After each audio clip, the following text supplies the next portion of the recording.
Hello বন্ধুরা, দেখো আজকে আমি মেয়েকে নিয়ে একটু বেরোবো। কদিন ধরে বিরিয়ানি খেতে চাইছিল, তো ওকে নিয়ে যাব সেটা খাওয়ানোর জন্য। দেখো আমি এখানে রেডি হব বলে দাঁড়িয়ে আছি। এই যে এই কুর্তিটা পরবো, এখন পরে আমি রেডি হব। রেডি হয়ে দেখো তোমাদের সামনে আসবো। এখন কেমন লাগছে অবশ্যই কিন্তু জানি এই কুর্তিটা পরে হবে। তারপর মেয়েকে নিয়ে বেরিয়ে পড়েছি গুটি গুটি পায়ে। দেখো তারপর ওখানে বোন দাঁড়িয়েছিল, অনেকক্ষণ ধরে তার রেগে গেছিলো, তাই একটু বলছিল।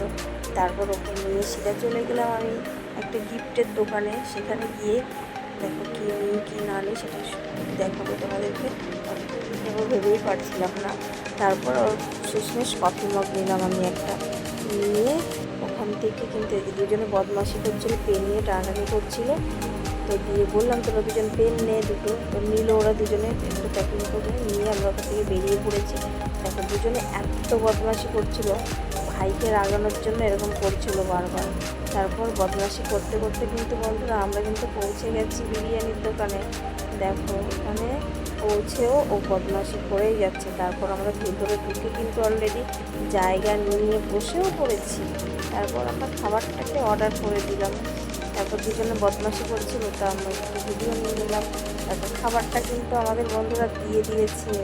এখন কিন্তু আমরা খেয়ে নেবো, তোমরা খেতে খাবে চলে আসো।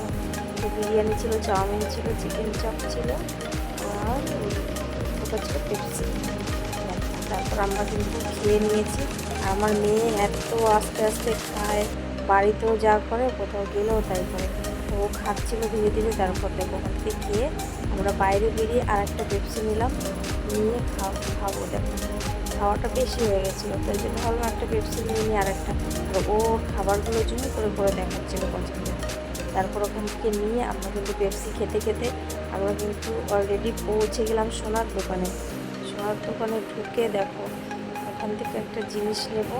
আমার দিদির মেয়ের অন্নপ্রাশন আছে, তো সেই জন্য ওর জন্য একটা জিনিস নিয়ে দেখো চলে এসেছি। ও ওদের বাড়ির গলিতে ঢুকে গেছে, দেখো টাটা করে দিচ্ছে।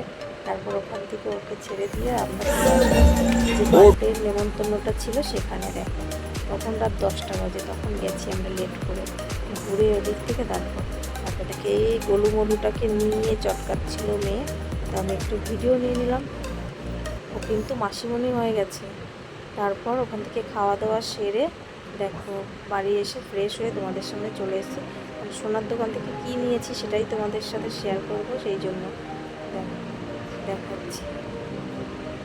খাওয়া দাওয়া করছিলাম, তখন আর ভিডিও নেওয়া হয়নি, অনেকটা রাতও হয়ে গেছিলো। তাড়াহুড়ো করে খাওয়া দাওয়া করে তাড়াতাড়ি করে বাড়ি চলে এসেছিলাম, এই জন্য। দেখো একটা বাজু নিয়েছি, ছোট্ট একটা, ও তো খুব ছোট্ট, ওই জন্য ছোটো একটা বাজু নিয়েছি। দেখো আজকের ভিডিওটা এই পর্যন্তই। ভিডিওটি ভালো লাগলে চ্যানেলটিকে সাবস্ক্রাইব করে দিও। দেখা হচ্ছে পরবর্তী ভিডিওতে। সুস্থ থেকে ভালো থেকো, টাটা বন্ধুরা।